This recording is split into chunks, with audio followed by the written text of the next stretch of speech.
What's going on, folks? Ted from Immersion here, and we're back with more updates for D&D Beyond maps. This time, we have the introduction of stickers. This is a brand new functionality that we have not had previously, which allows for pretty much a lot more customization when it comes to building your maps. So even if you have a generic map, a pre-written campaign map, something else, and you want to add other features to it, like campfires or coffins or carts or mounts or things like that, and you don't want to have it be an actual token on the map, that is now an option to you in the form of stickers. So if you want to see more about this and learn, more about what goes on here, and as I cover more things for D&D Beyond, consider subscribing to the channel. Let's go ahead and take a look. So this is kind of a sample session using the characters from my Fandelver and Below campaign, but you can see here, right here, what's new in maps for April 8th. Stickers. Check out the stickers browser, which is now at the bottom of the hotbar. We'll look at that in just a second. You can customize with furniture, decor, props, terrain, hazards, etc. Select a sticker from the browser to see its name and category tag. Click plus to add it to the map, or drag and drop it directly to the map. Select it on the map to move, resize, or rotate. You can search stickers by name or by category. DMs can also hide stickers from players using the toolbar or restrict players' access through the settings. We'll look at all that as well. You can now drag and drop stickers and tokens directly from the browser onto the map itself. And then new maps and monsters. Dragon Delves is a new anthology feature 10 new anthology series featuring 10 adventures, one for each of D&D's famous chromatic and metallic dragons. This book is packed with fantastic maps content, 22 ready-to-play maps pre-populated with monster tokens so you can dive straight in, 12 stickers for your dragon-themed adventures. Grab the digital plus physical ultimate bundle to get 5 additional maps and 10 more stickers with the Dragon's Lair map pack. Now, this is all new stuff as far as we're concerned. This is the first time in the history of D&D Beyond maps that you'll be able to get pre-populated maps. We've talked about this. This was something we've mentioned in a couple of videos, that this would kind of be a real win for folks if I were to buy something and then I don't even have to do the work of dropping the tokens on the map. And it sounds like we're actually going to get that. It also is going to give you something new that we did not have previously, is the concept of stickers tied to adventures and things in the future. So we don't know what they're going to be, but 12 stickers for your dragon-themed adventures. So maybe these are dragons, maybe these are dragon eggs, or whatever it might be, but now we're going to have access and the capability that as new modules and adventures and things come out, more stickers can be added. It also says grab the digital plus physical ultimate bundle to get 5 additional maps and 10 more stickers. So it says with the Dragon's Lair map pack. So that might be something just unique where you can just get those maps if you want. So we're going to have to do a little bit more research and learn a little bit more about what this is once it eventually releases.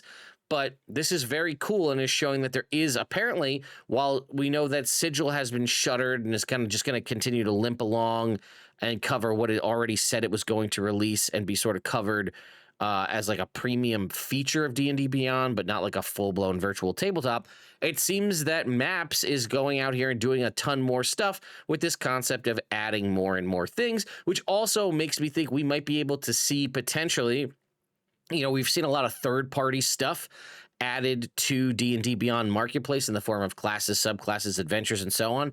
Perhaps your favorite map maker of choice may be able to get access to D&D Beyond and be able to release their maps in D&D Beyond maps format, which would be an absolutely huge win. So I'm very curious to see what goes on with that.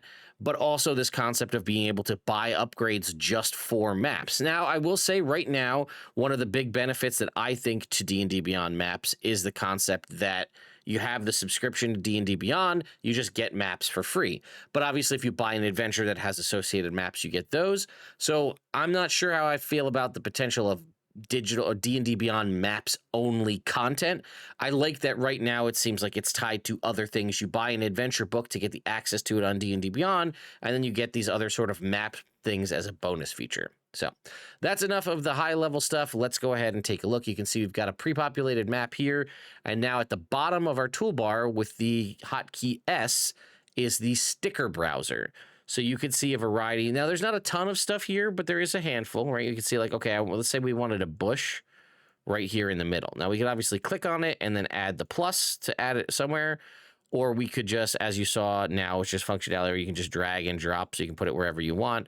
Something that they do have is resizable things, which is very annoying that I can't do that with, oh, what is this?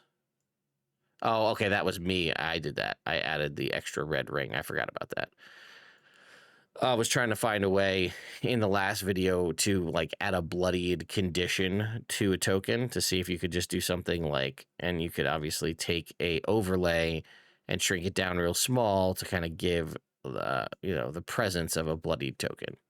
But anyway, you have the functionality to spin, adjust, and increase or decrease the size of any of these stickers. I would love that functionality with the tokens. What if I want to turn this token? What if this is a barbarian who has the capability, like a giant barbarian who can grow to large size when they're raging?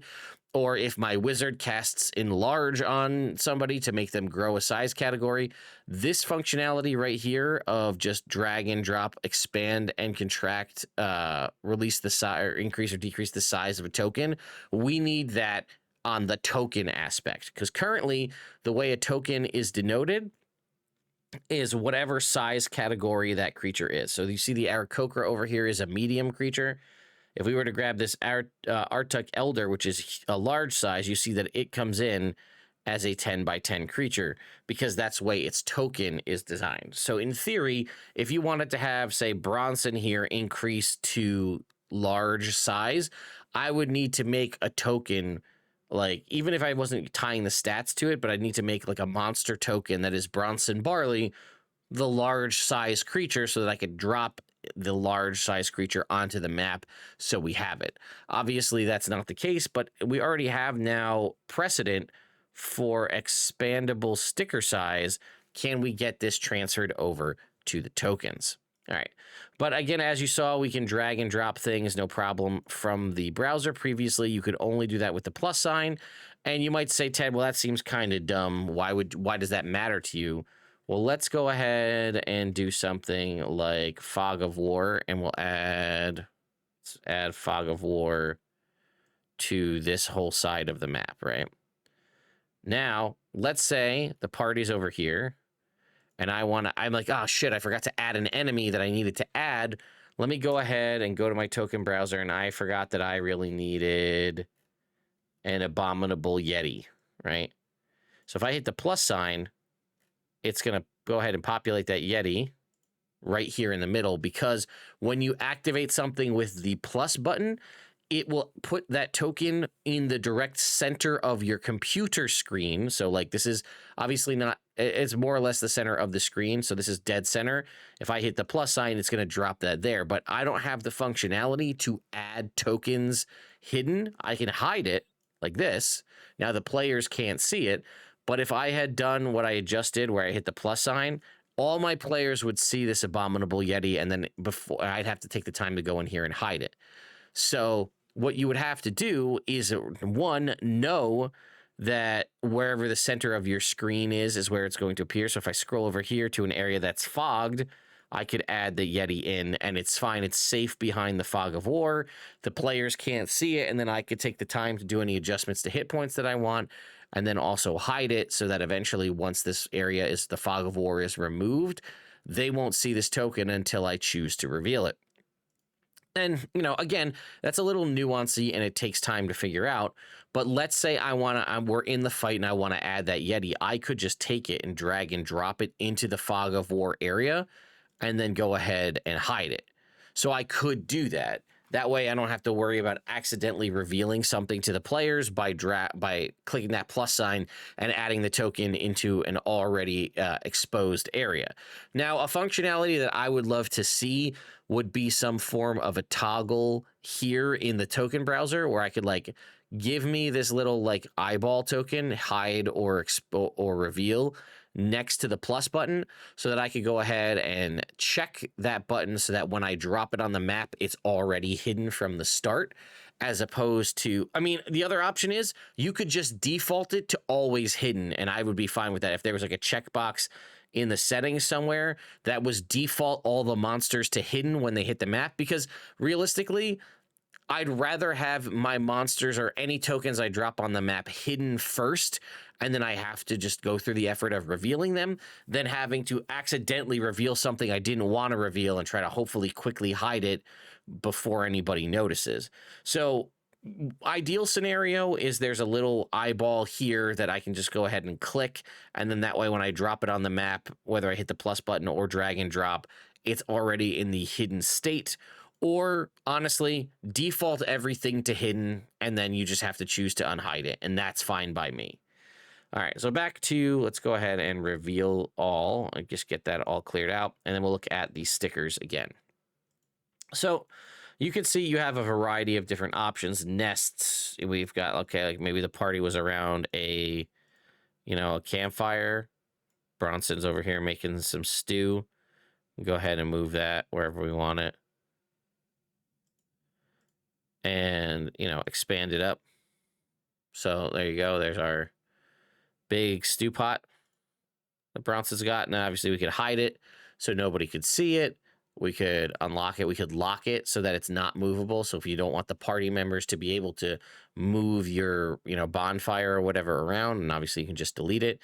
And then additionally, over here in the settings, players can draw on map, and I think players can access and interact with stickers. So you could turn this off if you don't want to have to go through the effort of locking all your stickers in place, because if you turn that off, then the players won't have the ability to adjust and move them. Otherwise, they can play around with them as they see fit, right? We could add a corpse, right? Here's a corpse. We'll make it a little bit bigger size.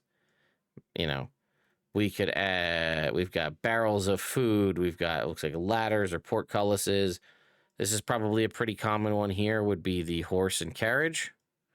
So we go ahead and turn that, and we maybe increase, maybe not that big, but we increase the size. Maybe this is a very large horse, you know what I mean? And that way you could put your party members in the wagon if you wanted to. And you can also, if you're on the select tool, you should be able to select all of the party members and the cart. So now if the horse cart is moving, all of the players are now grouped with the cart, and you don't have to worry about moving the cart and then moving the player tokens along. They're all, oops, we have everybody, they're all grouped together, and you can just move them or turn them as you see fit. And then, see if we, okay, so if we turn it, they're all still grouped together, but that won't help you there. And then obviously we can't move any of the players individually. We can obviously turn the token, but these players are going to stay locked in place. And if we want to go ahead and change that, can we add, okay, yeah, we can add border color to all the characters, or we can go ahead and just hit ungroup, and then the horse moves and the characters move individually. Obviously, if you select multiples, you'll move multiples at the same time. So that is really it from the high level area of the D&D Beyond maps. Now, obviously, as we discussed, if you were to go ahead and open up your map browser, if you have access to Dragon Delves, when it comes out, you'd see Dragon Delves here listed in this. Now, remember, a lot of these maps, you're going to have access to all of the basic maps, Mushroom Cave, Grassfield, and so on, all of these ones, which are just nice generic ones that you can use for any given scenario. You have the functionality to upload your own maps if you wish. You have 10 gigabytes of storage for the purposes of uploading your own maps to D&D Beyond Maps. And then, obviously, if you were to say do Acquisitions Incorporated, you can see you'll have the maps for that. The DMG will give you all the different maps for Greyhawk and the different adventures. There's a lot of useful stuff here, both in black and white, as well as in color here. So you have the opportunity to do this. The DMG is going to give you quite a bit of versatility and options for just generic maps. Then obviously, again, things like Wild Map, you're going to get Dragon Lairs from Fizzbands. And then those are, obviously, here's the Book of Many Things, here's Spelljammer, all the ships. And then obviously several of these adventures are free. I think Divine Contention is completely free. This will also get you access to things like the Sword Coast map. And you'll also see that a lot of these have player and DM versions. So like if we were to pull up the Sword Coast player version, show you here, just kind of looks like this, pretty generic. But if we were to pull up the or the DM version of the Sword Coast, it'll have all of the locations of any of the maps or things like that. And then again, if we were to keep scrolling, You'll see, again, other free maps like Scion and free adventures too, right? Scions of Elemental Evil, Uni and the Hunt for the Lost Horn. So there's a lot of options. And then I think you even get these maps for some of the third-party purchases that you make as well. So again, I gotta say, I think realistically, for what it's worth, and I'll stand by it again, D&D Beyond Maps is one of the best virtual tabletop options out there for you, especially as a newer player or a veteran. But really, I think the dungeon master who doesn't have a lot of time to prep their battle maps, D&D Beyond Maps is absolutely one of the best one, especially now that we know Dragon Delves is going to come with pre-populated maps. That's going to go huge in terms of allowing you to have very quick prep time. So the fact that you can go ahead and upload your own map, grab an existing map, whatever it is, drop it in, drop your player character tokens on it. That's very easy. Put them where you want them. And then again, something to just to point out in case people are unaware, the players don't see, oops, that's me moving the whole thing. The players don't see, you can kind of see this little red button behind me here that says start session. The players don't see anything until you hit start session. They go to join and it says there's no map located. So if I go ahead and let me just hide my camera here. So you can see how it has this start session. Until I hit this, or I can hit this now, the players will have access to be able to load into this. And then I can also hit this to pause the session so that nothing that happens that they see is on their screen. So if I want to change maps to a different browser or something, or I want to go to something else, the players won't see what I'm doing until I hit resume session. And I can go ahead and do that. And then again, also something really nice is this spectator view. This will generate you a secondary instance of D&D Beyond Maps that's mimicking exactly what the players see.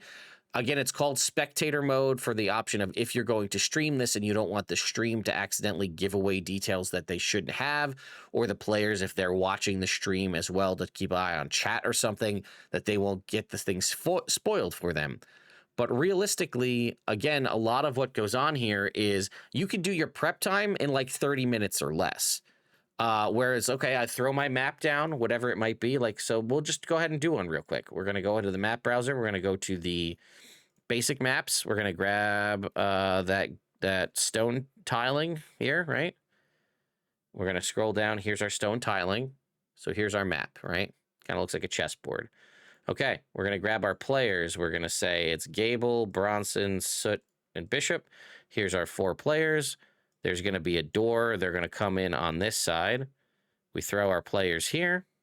Okay, then we're going to say, what's this going to be? It's going to be an undead encounter. We could go ahead and filter on our tokens for undead. And that'll give us just all the undead tokens. We want an adult blue Dracolich right here. And it's got 2 Alhoun, maybe 3 Alhoun minions, right? So here's our 3 Alhoun minions. And then we don't want them to know they're going to be there when we start. So we go ahead and select all of those. We hide those tokens. Now the players don't see them. And then we're going to go into stickers and we're going to grab a dais here, right? Because they're doing some sort of a ritual. Here is this sort of ritual that the Alhouns are conducting, right? It's in front of this. And then maybe there's a coffin, but it's a really big coffin because the Dracolich is inside it. So you could actually have the sticker hidden if you wanted, but you could have the sticker revealed and the Dracolich hidden. So now when the players come in, they see 3, you could say, okay, you see 3 Alhouns pop into existence. They're all chanting around this dais. And you see a large coffin. You could even layer it if you wanted to, right? So we could do, let's see. We take the coffin, we stretch the existing, we go ahead and stretch it so it matches roughly in size if you wanted to, right? Okay, there it is. So now this is going to get a little tricky, but bear with me, right? So all the players are going to see, they won't see this Dracolich, is not there for them. They're going to see this big coffin. The Alhouns are chanting. Then you're going to go ahead and delete this top one. The coffin opens, and then inside the coffin is an adult blue Dracolich, which rises to life. And then as an opening thing, as part of this, the Dracolich is going to activate its necrotic breath weapon. And let's go ahead and see who it hits. It's a 60-foot cone. Yep, that's going to hit everybody. Sorry, folks. I need everybody to make Constitution saving throws against this Draco Lich's adult, breath weapon. The Alhoons are all undead, and part of the summoning ritual is they're immune to the breath weapon. Roll for initiative, and then you just go over here to the sidebar. You hit add all tokens. Here's your initiative. Your players can roll right off of their character sheet. It'll do that for them. You can come down here. The Alhoons, let's say they have advantage. Click this, the Dracolich advantage, then you hit start combat, and it populates where everybody is, and then you just roll through as you would normally. Now, again, that was very simplistic, and I wasn't doing anything too crazy, but that took me, 5 minutes tops to build an entire encounter ready to go. And if you're somebody like me who usually doesn't have a ton of time to do your DM prep, this could be absolutely mind-blowing and game-changing for you. So anyway, let me know your thoughts and opinions in the comments down below. I'll see you all next time.